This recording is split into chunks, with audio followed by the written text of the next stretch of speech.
Hola, sean bienvenidos a la siguiente parte del estudio acerca del rapto o arrebatamiento de la Iglesia. Sugiero que pidamos la dirección y bendición del Espíritu Santo, pause el video y haga una pequeña oración, luego siga el estudio. En nuestro estudio anterior hablamos acerca de que la Iglesia es quien está deteniendo la aparición del Anticristo, y una vez que sea quitada de en medio va a manifestarse aquel inicuo, como lo llama la Biblia. El tema de hoy es, ¿pasará la Iglesia por la gran tribulación? ¿Escaparemos de este mundo antes del Apocalipsis? Para responder la pregunta, no consiste solo en afirmar por convicción o porque así fuimos enseñados. Mejor leamos la palabra de Dios, para tener luz acerca de esto. Pero primero introduzcamos el tema. Hoy miles de congregaciones modernas están dejando de predicar profecías bíblicas, no hablan ni enseñan el Apocalipsis, no les interesa el tema del arrebatamiento de la Iglesia al cielo, miran con indiferencia y menosprecio el plan escatológico de Dios para la Iglesia y para el mundo. Inclusive cientos de denominaciones que antes lo creían, ahora dicen que no habrá rapto, sino que la Iglesia debe establecer el reino en la tierra. De las pocas denominaciones que todavía están anunciando el rapto, muchas de ellas lideradas por pseudoescatólogos, aseguran que la Iglesia entrará en la gran tribulación y que se irá al cielo arrebatada por Jesús a la mitad del periodo de la gran tribulación o bien a finales de la gran tribulación, en Armagedón. Es decir, aún muchos de los que dicen creer en el rapto tampoco enseñan correctamente la verdad del arrebatamiento de la Iglesia al cielo. Pero si hacemos un estudio exhaustivo de este tema, no existe ningún pasaje en el Antiguo Testamento o en el Nuevo Testamento que diga que la Iglesia pasará por el periodo de la tribulación. Y enseguida leeremos algunas evidencias bíblicas. Ninguna mención de la Iglesia en Apocalipsis capítulos 4 hasta el 18. No leeremos todo, ya que es demasiado extenso. Solo sugiero leerlo más adelante, poco a poco cada capítulo buscando si se hace mención de la Iglesia en cada capítulo. Bueno, prosigamos. Apocalipsis capítulos 4 al 18 nos dan el más detallado relato del periodo de tribulación de 7 años. Si la Iglesia estuviera en el periodo de la tribulación, seguramente uno esperaría al menos una referencia a la Iglesia en estos capítulos, pero no es así, en todo lo que ha de suceder en todo ese lapso de tiempo. La Iglesia, sin embargo, a la cual se refiere 19 veces en los primeros 3 capítulos de Apocalipsis, es repentinamente silenciosa y nunca referida, pasa de ser mencionada en cada carta a cada iglesia, a estás desapercibida en los capítulos 4 hasta el 18. Es notable y completamente inesperado que Juan cambiara de instrucciones detalladas para la iglesia, a un silencio absoluto acerca de esta, para los siguientes 15 capítulos. Y si la iglesia continuase en la tribulación, Juan lo hubiese escrito al menos una vez. En el libro de Apocalipsis, el rapto ocurre en Apocalipsis 4, verso 1. Después de esto miré, y he aquí una puerta abierta en el cielo, y la primera voz que oí, como de trompeta, hablando conmigo, dijo, sube acá, y yo te mostraré las cosas que sucederán después de estas. Entonces, cuando Dios lleva a Juan al tercer cielo, lo cual es antes del periodo de la tribulación descrito en Apocalipsis capítulo 6, versos del 1 al 19.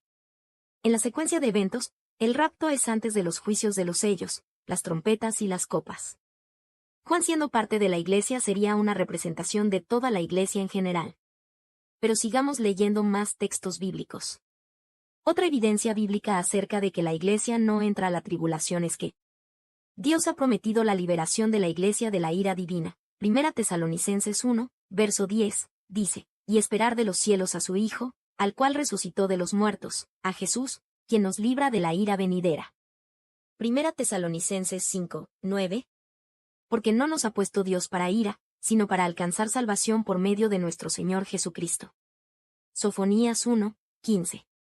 Día de ira aquel día, día de angustia y de aprieto, día de alboroto y de asolamiento, día de tiniebla y de oscuridad, día de nublado y de entenebrecimiento.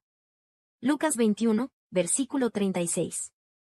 Velad, pues, en todo tiempo orando que seáis tenidos por dignos de escapar de todas estas cosas que vendrán, y de estar en pie delante del Hijo del Hombre. En ese verso, Jesús estaba hablando acerca del periodo de la tribulación cuando dijo, orad en todo tiempo que seáis tenidos por dignos de escapar de todas estas cosas que vendrán. Entonces parece irrazonable creer que Jesús le diría a la iglesia que ore por algo, específicamente, escapar, si él no estuviera dispuesto a concederlo. Hebreos 9, 28. Así también Cristo fue ofrecido una sola vez para llevar los pecados de muchos, y aparecerá por segunda vez, sin relación con el pecado, para salvar a los que le esperan. Apocalipsis 3, 10. por cuanto has guardado la palabra de mi paciencia, yo también te guardaré de la hora de la prueba que ha de venir sobre el mundo entero, para probar a los que moran sobre la tierra. Dios hizo una promesa especial a la Iglesia de que será salvada de la futura ira tribulacional de Dios. Es mejor tomar esta liberación como una remoción física, el rapto, de este tiempo de la ira divina. Primera a Tesalonicenses 5, 2 y 3.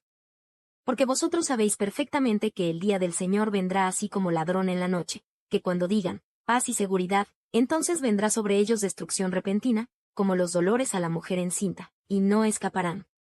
Todo este pasaje enseña claramente que el periodo de la tribulación vendrá sobre los incrédulos, pero no incluye a los creyentes, es decir, la Iglesia. Dios prometió mantener a los miembros obedientes de la Iglesia fuera del periodo de la tribulación y de la ira. ¿Por qué se refiere esta ira a la tribulación? Primero, el contexto de 1 y 2 Tesalonicenses trata con el día del Señor y el juicio de Dios que precede a la venida de Cristo. En segundo lugar, el texto manifiesta que es una ira futura, ira venidera. En tercer lugar, es una ira de la cual uno puede ser rescatado por el regreso de Cristo. De esta forma, la ira a la que se refiere entonces, es la ira del periodo de la tribulación, y no de la ira eterna de Dios en general. En resumen, es una ira al mundo pecador y para tratar con el pueblo de Israel en los últimos días, no tiene nada que ver con la Iglesia o el purificar o probar la fidelidad de ella. Todo el periodo de la tribulación de 7 años es un tiempo de la ira divina de Dios, así es que la protección prometida debe ser por todos los 7 años. Algunos han tratado de decir que la furia, ira, no caracteriza a todo el periodo de tribulación de 7 años. Dicen que los juicios anticipados, los sellos, de la tribulación, son la ira del hombre y de Satanás, pero como ya vimos, no es así. Ninguna mención hay de reunirse en el aire en todos los pasajes ya leídos acerca de la segunda venida. En ninguna parte se menciona una reunión en el aire. Muy bien, en resumen, la respuesta principal queda aclarada. La Iglesia no entrará ni pasará por la tribulación ni parte de ella. Es todo nuestro estudio por el día de hoy, gracias por escuchar. Dios les bendiga y hasta pronto. Maranata. Hola, sean bienvenidos.